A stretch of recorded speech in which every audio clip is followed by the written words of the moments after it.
C'est au son de la techno qu'Ahmed conduit vers la ligne de front. Plus on s'approche du centre de Misrata, plus il faut aller vite, à cause des snipers de Kadhafi sur les toits des immeubles, qui tirent à vue. Ce groupe d'une trentaine de combattants tient un angle d'allée sur l'avenue de Tripoli. La grande rue du centre-ville transformée en champ de bataille depuis 2 mois.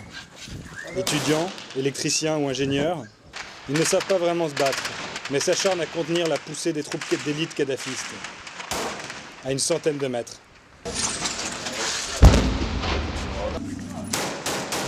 Après des heures de bombardement intense, leur chef, Mohamed, déjà blessé 4 fois en 55 jours de combat, décide d'aller tirer sur les toits pour briser l'étau qui se resserre autour de l'unité. Mais il faut faire vite et déguerpir avant que l'armée n'ait le temps d'ajuster sa riposte aux mortiers et aux RPG. It was an RPG and a subgun machine fighting. It was a normal day, ordinary day. Before it was much powerful. Now they are still controlling the other half until the coastal way there. They can come from Tripoli until the vegetable market. Not more than that. De l'autre côté de l'avenue de Tripoli, Saladin Badi, l'un des principaux chefs combattants, a convoqué 4 différentes unités pour tenter une grosse offensive contre l'école de l'air, tenue par la Katibat Ramis, l'une des unités les plus féroces du régime.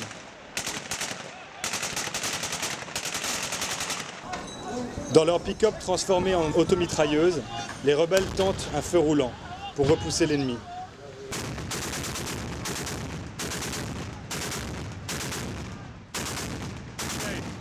We are fighting the Gaddafi groups now.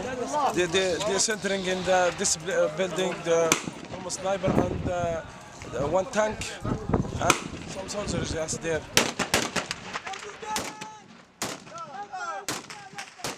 Sans réelle organisation ni chaîne de commandement, les rebelles se battent, s'arrêtent pour prier, manger ou changer de tactique quand bon leur semble. Sarkozy, Thank you, Sarkozy.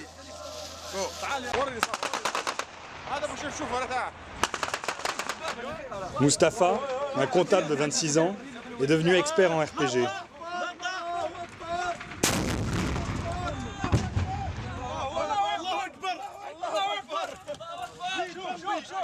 Seul Khalil, 17 ans, rivalise avec lui, mais en prenant toujours plus de risques.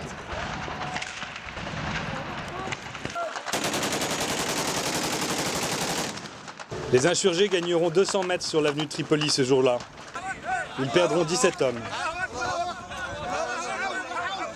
54 blessés affluent vers l'hôpital, l'un des 2 seuls restants pour cette ville qui comptait 400 000 habitants.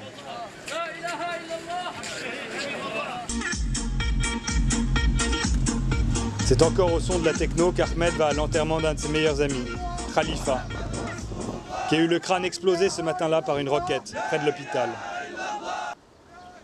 Il faut faire vite pour l'enterrement, car le cimetière est proche de la route du port, seul lien de Misrata encerclé avec le monde extérieur, et que l'armée de Kadhafi bombarde presque sans relâche.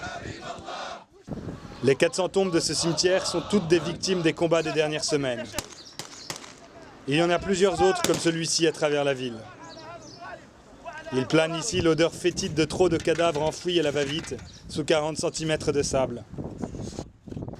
Misrata, la ville martyre, compte déjà plus de 1000 morts. Sans intervention au sol des troupes de l'OTAN pour sécuriser le port, les résidents s'attendent à remplir rapidement la moitié encore vide de ce cimetière.